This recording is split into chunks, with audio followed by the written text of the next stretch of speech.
উচ্চ আদালতের আদেশের পর কোটা সংস্কার আন্দোলনের নামে জনদুর্ভোগ সৃষ্টি করলে প্রচলিত আইন অনুযায়ী ব্যবস্থা নেওয়ার হুঁশিয়ারি দিয়েছে ডিএমপির অতিরিক্ত কমিশনার ডক্টর খ মহিদুদ্দিন। বলেছেন, কোটা নিয়ে বিশৃঙ্খলা করলে কঠোর ব্যবস্থা। আর আদালতের রায়ের পর সাধারণ শিক্ষার্থীরা ক্যাম্পাসে ফিরলেও এখনও যারা আন্দোলনে আছে তাদের রাজনৈতিক উদ্দেশ্য রয়েছে বলে জানিয়েছেন ছাত্রলীগ সভাপতি সাদ্দাম হোসেন। সকালে আলাদা সংবাদ সম্মেলনে তারা এসব কথা বলেন। আরিফুল ইসলামের রিপোর্ট, জানাচ্ছেন অর্ণব নাসির।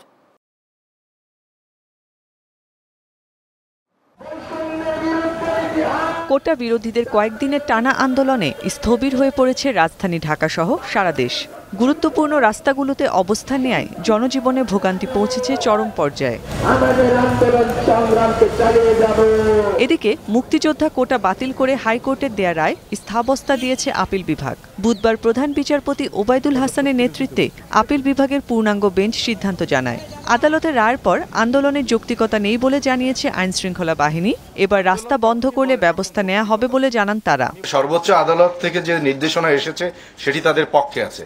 কাজে আন্দোলন যদি যৌক্তিকতা না থাকে তখন তো সেই আন্দোলন নিয়ে আসা উচিত না। দেশের আইনের প্রতি, সম্মানিত মহানগরবাসীর প্রতি সেই বিশ্বাস তারা রাখবে, সেই সম্মানটুকু তারা দেখাবে বলে আমরা দৃঢ় বিশ্বাস করি। তারপরেও যদি কেউ সে ধরনের জায়গা থেকে সরে যেতে চায়, দেশের প্রচলিত আইন তো আসলে কার্যকর, সেটি কার্যকর যে জায়গায় থাকার কথা সেই জায়গায় থাকবে।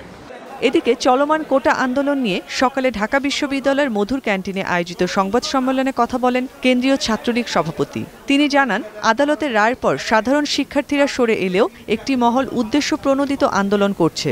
যারা আন্দোলন করছেন তাদের সবার প্রতি আহ্বান জানাবো যে সবাই যেন নিজের পরিচয় দেয় এবং বিচার বিভাগীয় পর্যবেক্ষণ দিতে সেটির জন্য অপেক্ষা করে এবং শিক্ষা প্রতিষ্ঠানের স্বাভাবিক পরিবেশে যেন ফিরে নিয়ে আসে।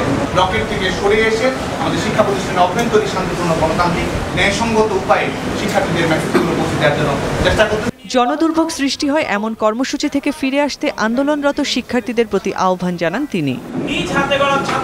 অর্ণব নাসির, বাংলা টিভি, ঢাকা।